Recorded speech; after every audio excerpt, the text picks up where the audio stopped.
Good morning, good afternoon, good night, class. It's your boy Gbaby with another video.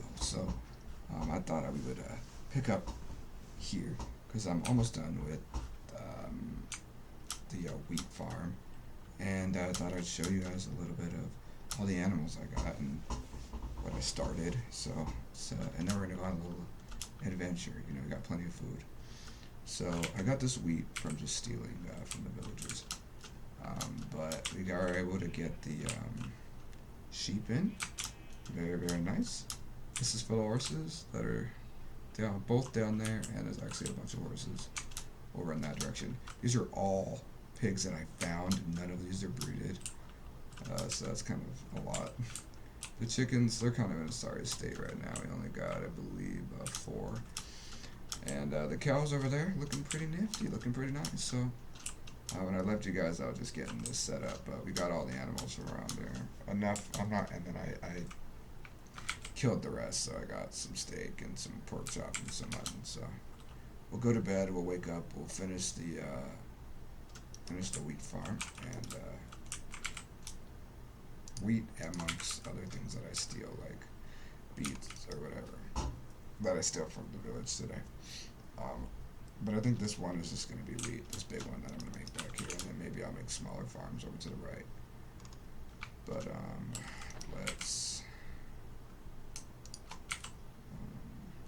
Oops. Excuse me. There we go. Are you kidding me? Alright, this is going to be a long process here. Oh, Lord.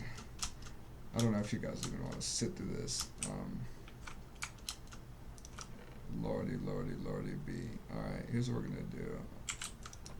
Yeah, you can love me or hate me, but I'm a lazy piece of shit. Alright. Here we go. This is how you do it, my friends. Alright. Oops. Alright. At least this will be done a little bit faster. Actually, a lot of bit faster. There we go. There we go.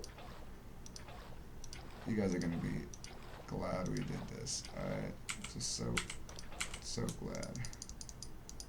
So this is gonna just be done faster than you could ever ask. So I thought today, in today's episode, as we go exploring, this is gonna be probably a little bit of a longer episode, to be honest. I thought we'd talk about my history as being a Packer fan. I just watched the Packers kick some butt today, so always a good day when that happens. But I thought I'd talk about why I'm a Packers fan, some of my favorite games as a Packers fan, and just my experience with the team, the letdowns, the highs, the lows, and all that good stuff. So I've been a Packer fan for a long time, ever since I've been a baby. You might think, hey, George, you're California cool, bro. Why would you like the Packers? But, I mean, the truth is, I got a lot of family out in Wisconsin. I got my whole mom's side. My grandpa from that side was born in Wisconsin and pretty much lived their whole life. And I have aunts and uncles who were born in Wisconsin. So I got a lot of roots out there in Wisconsin. I shouldn't just gonna do this. But, and they grew up Packer fans, and my mom was a Packers fan, so, it kind of just worked out really well that I became a Packers fan. And, like I said, ever since the first Packer game I really vividly remember is, honestly, probably when they lost to the Giants in 2007. That was the game that I vividly and tragically remember. There we go. So that was like the first game. I remember Brett Favre. He did the same fucking thing with Minnesota. Threw a pick in the playoffs, a crucial, game-deciding interception. So I can say that I wasn't too. I mean, I was sad to see him go, like every Packer fan was, but that man being an adult, that man was a pig throwing machine. And I must say, when I first became a Packer fan, I definitely was like most Packer fans. And if you were a Packer fan during that time, granted I was very young when the transfer of power happened, but if you were a Packer fan back in 2005, you cannot tell me that you were excited when Aaron Rodgers took over. You were like, damn, they kind of like did Favre dirty, like this is how you treat a Hall of Fame quarterback type of deal. So I was a little sad when they gave old Favre the boots, but I mean, boy, am I glad they did. Okay, now I have continuous water, but that's kind of when I became a Packers fan back in 2000. I mean, that's obviously I've been a Packers fan my whole life, but that's the game I vividly remember because before that, I mean, admittedly they kind of struggled, so I wasn't like super like hyped and super into them.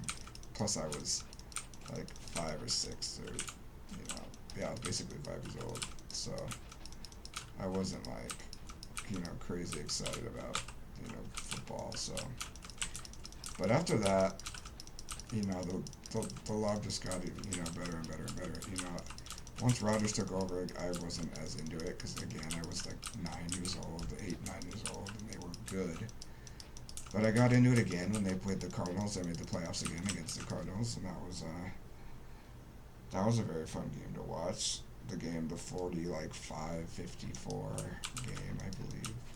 It's probably not right, but the high scoring game where Rodgers once again had to carry his defense tragically to a disappointing finish against the Cardinals, one of many. And then the year after that, they won the Super Bowl. And I was kind of like confident, like I was like happy when even when they lost, like Rodgers played so well, and he was pretty young, so it was nice to see that from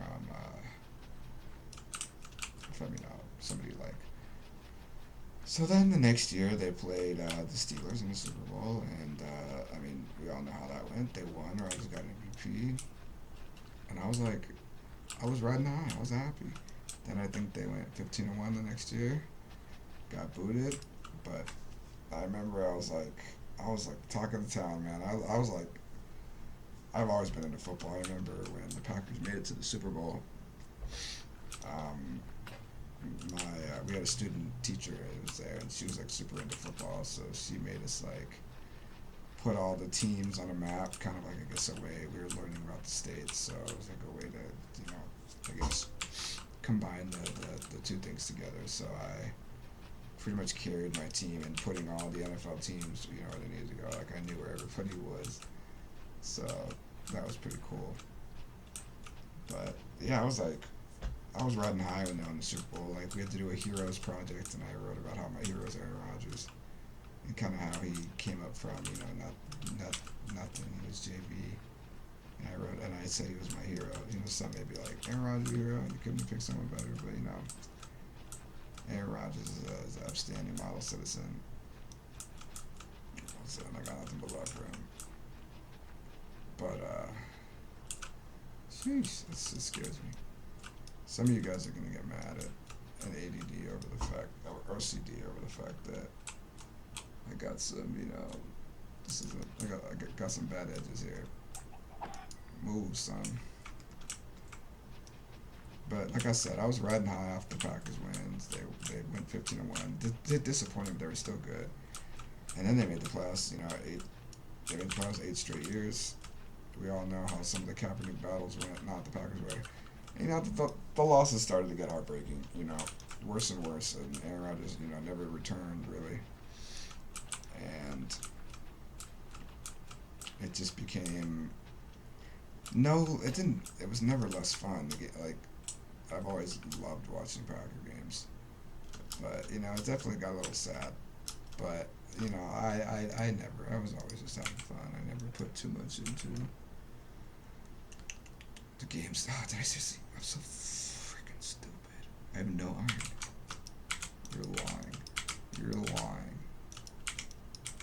Oh my god, I'm so stupid. Gold. I don't even have any iron to smelt. Excuse me?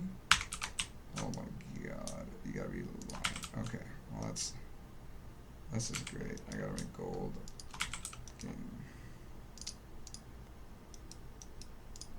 These are gonna go freaking faster than you could ever freaking think of them going. I don't even think these are gonna last. I'm highly doubting they're gonna last. Oh yeah, they will. No, they won't. They're not gonna. Oh my goodness. Oh my. We're not gonna make it. We're gonna make it. Yeesh. Oh, I guess I gotta make a wood now. Just a casual waste of gold right here. People will be hating on me, you know, in the comments. It's okay. So, I mean, I recall almost every loss the Packers had. You know, once they lost to the Giants, they freaking played I think Rodgers broke his collarbone and had the crazy, amazing play against the Bears, you know, to win the division at 8-7-1.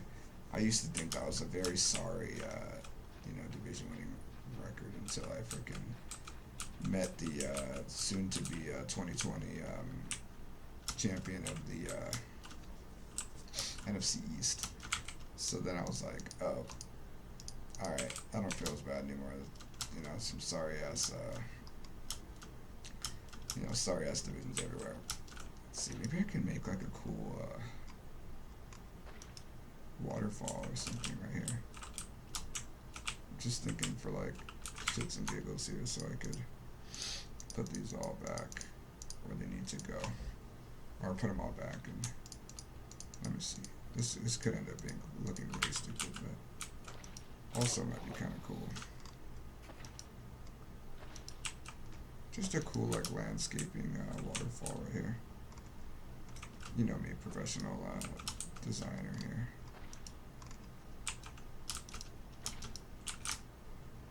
From a distance, it looks pretty nifty. Oops. Nope.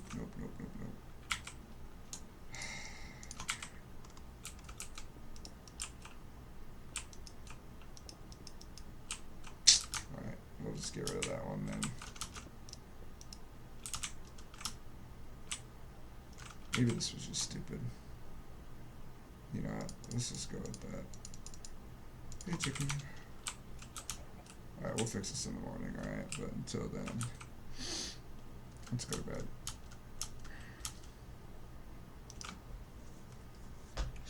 But, like I said, you know, I remember that, and then they had the big win against the Bears, and then they lost to the 49ers.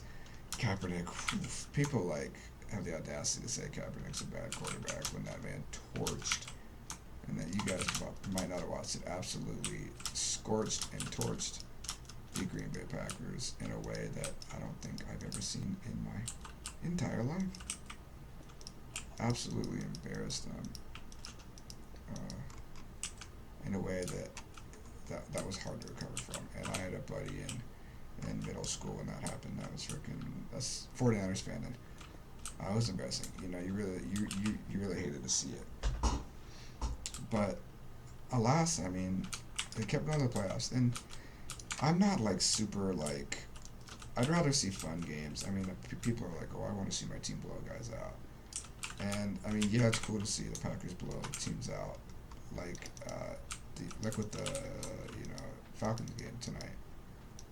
Like, it's fun, but like for me personally, I just find it to be more enjoyable when it's like, I don't know. I find it to be more enjoyable when the games are close. Like, win or lose, I just find it to be more enjoyable. Like, I've already got my Super Bowl. Like, yeah, it was like 50 million years ago, but at this point, I'm just more into seeing an exciting game.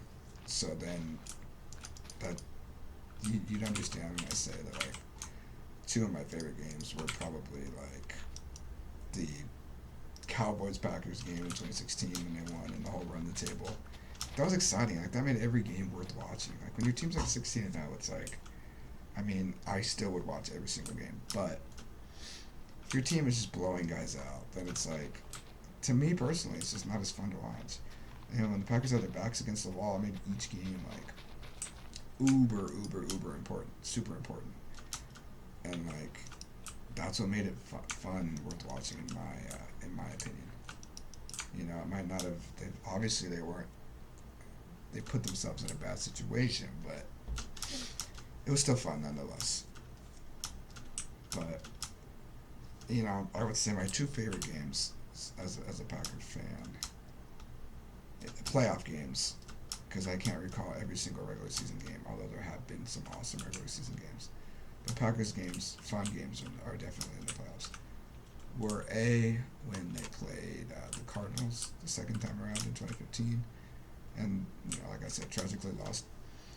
And B, when they played the.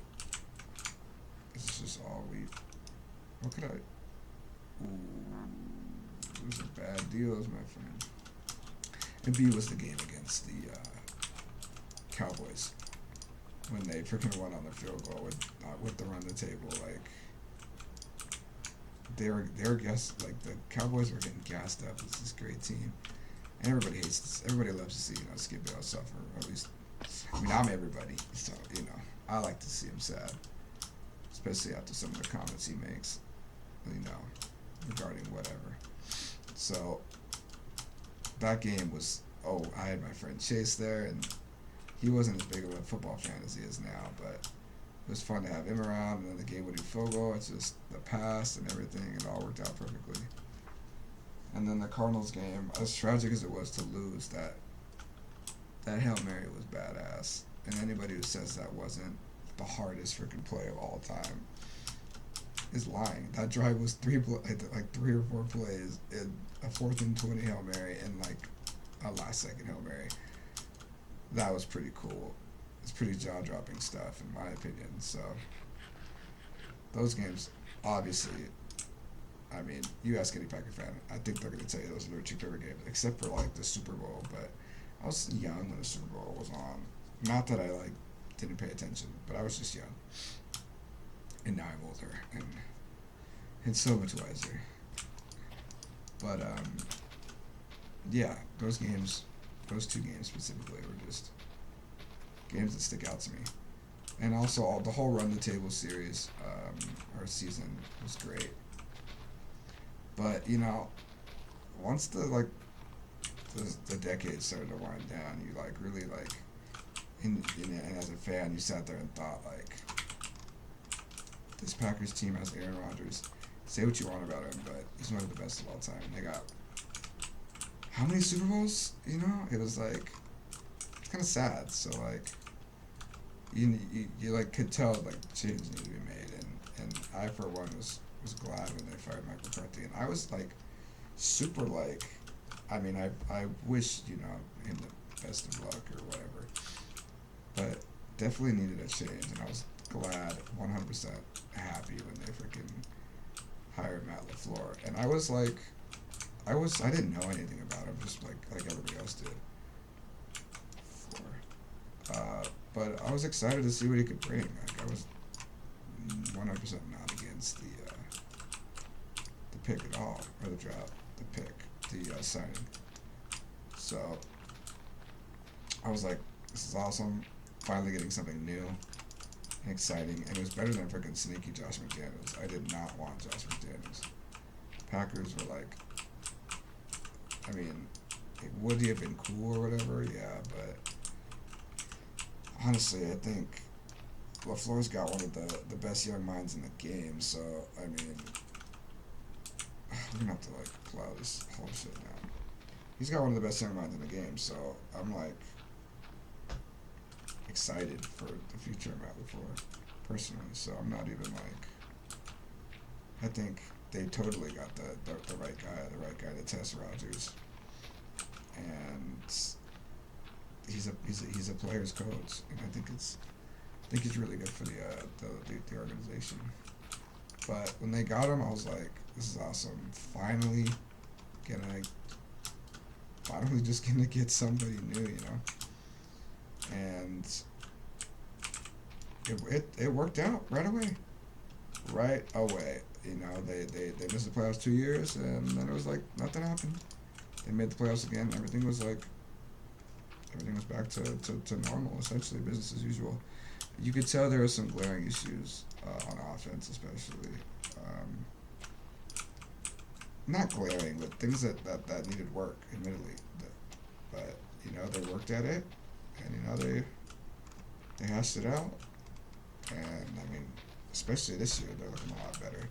Near the tail end of last year, they lost to the 49ers, and they gave up that game to the Chargers.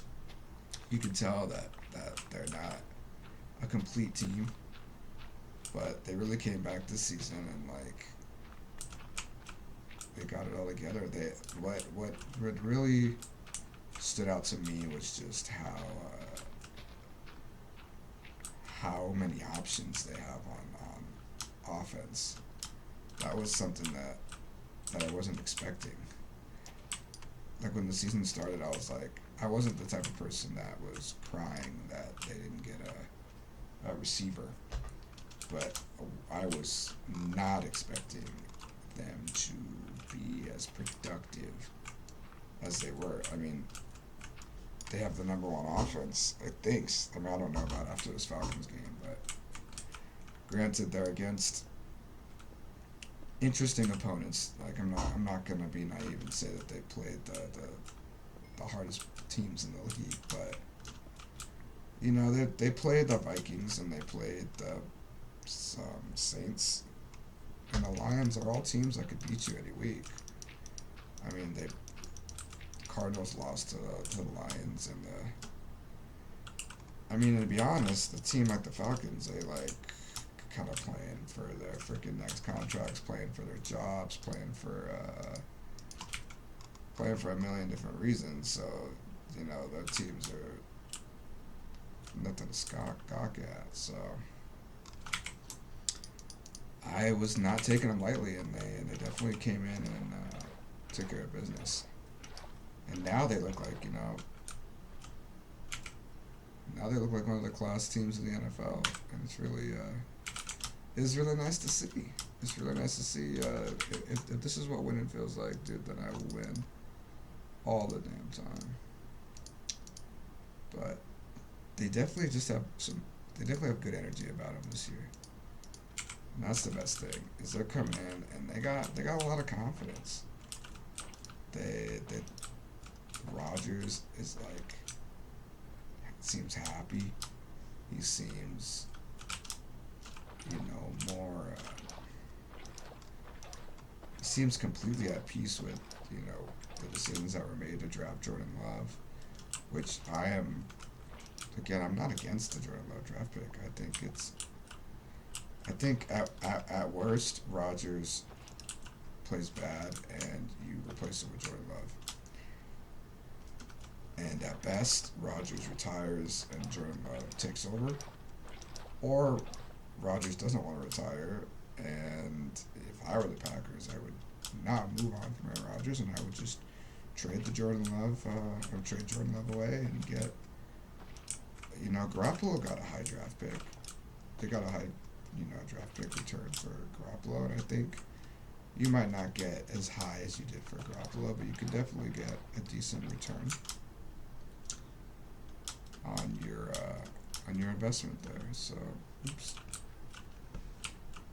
So I'm totally for that pick, and I'm for most of the picks, to be honest. I think AJ Dillon, especially considering that unfortunately Jamal Williams' days are probably numbered on the team.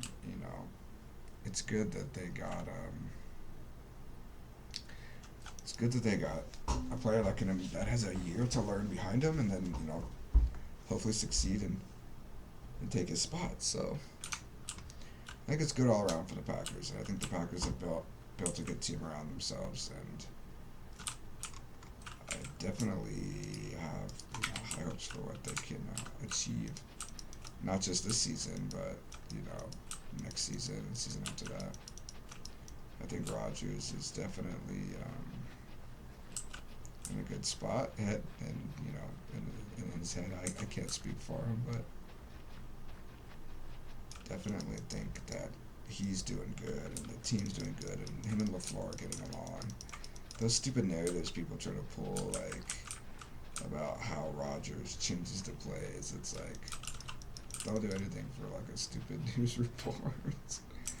That was about the dumbest thing I've seen. First of all, it was a joke on Pat McAfee's show, who's clearly, like, there's a lot of comedy in that show.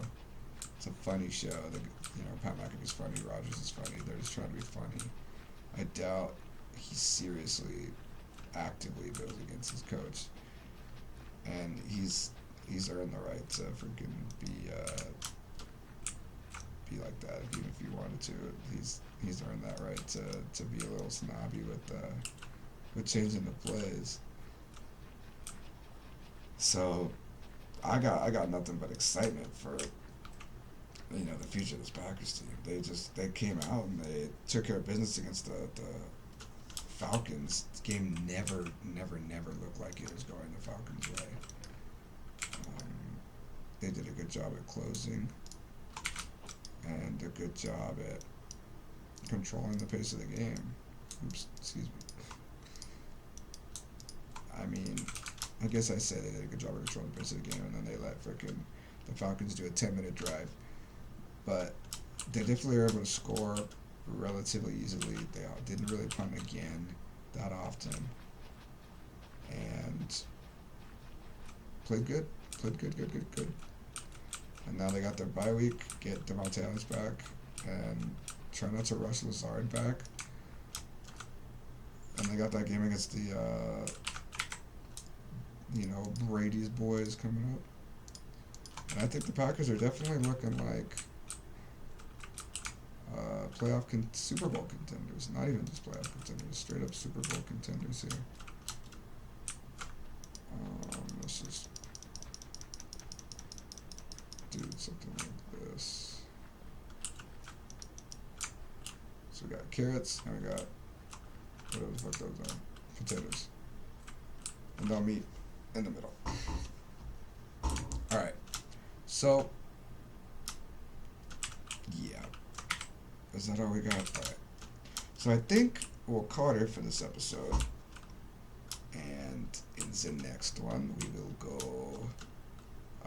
My goal was to try to look for a dungeon, not a dungeon, a desert temple. I want to look for a saddle and just kind of go in a random direction and see where we go. So I can get a saddle so I can start, getting the horses into the horse pen and just have my own horse. So I think we'll call it for this one, and I'll immediately start another one, and we'll head off. I say we head off that way towards this. Well, that's the spruce trees up there. Let's head up in that direction. I think there could be some cool stuff over there. So, yeah, thanks for watching, ladies and gentlemen, and I'll see you in the next episode. Peace.